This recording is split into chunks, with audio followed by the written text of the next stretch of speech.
నమస్తే ప్రజాప్రతినిధి న్యూస్ కి స్వాగతం.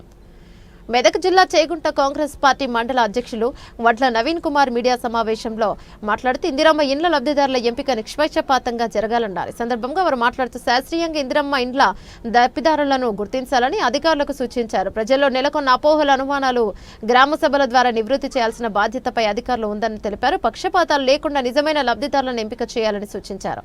కార్యక్రమంలో జనరల్ సెక్రటరీ కొండి శ్రీనివాస్, కాశబోయిన మహేష్, మండల యూత్ అధ్యక్షులు మోహన్ నాయక్ తదితరులు పాల్గొన్నారు. తెలంగాణ రాష్ట్ర ప్రభుత్వం ముఖ్యమంత్రి రేవంత్ రెడ్డి గారి ఆధ్వర్యంలో చేపట్టిన ప్రతిష్టాత్మకమైన ప్రజాపాలనలో భాగంగా ముఖ్యమైన పథకాలను ఇందిరమ్మ ఇల్లు, ఇందిరమ్మ ఆత్మీయ భరోసా, రైతు బంధు, అలాగే రేషన్ కార్డులు లబ్ధిదారుల ఎంపిక రేపటి నుండి అనగా 21 తేదీ నుండి 24 వరకు చేగుంట మండలంలోని ప్రతి గ్రామ పంచాయతీలో గ్రామ సభలు నిర్వహించి అందులో ఇందిరమ్మ కమిటీ అభ్యర్థుల ద్వారా ఎవరైతే లబ్ధిదారులు ఉన్నారో వాళ్ళకి పథకాలు అందే విధంగా రాష్ట్ర ప్రభుత్వం ప్రతిష్టాత్మకంగా ఈ పథకాలు అమలు చేయడానికి సిద్ధమైంది.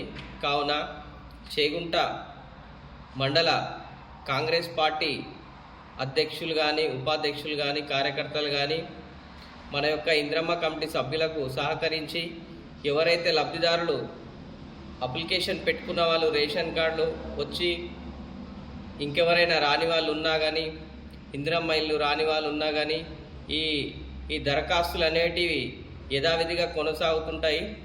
మళ్ళీ రేపటి నుంచి అక్కడనే ఈ ప్రభుత్వ పథకాలకు అప్లికేషన్ ఫామ్స్ కూడా గ్రామ కార్యదర్శుల ద్వారా అందజేయబడతాయి.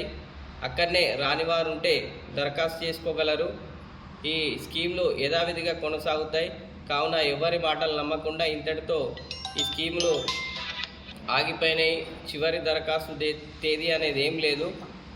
రేవంత్ రెడ్డి గారు ప్రజాపాలన దృష్టిలో పెట్టుకొని ఎప్పటికప్పుడు మార్పులు చేర్పులు చేసుకుంటూ అందరికీ ప్రజల వద్ద పాలన అందే విధంగా అందించడానికి తగిన నిశ్చయం తీసుకున్నాడు. కావున అందరూ సహకరించాలని కోరుతున్నాం.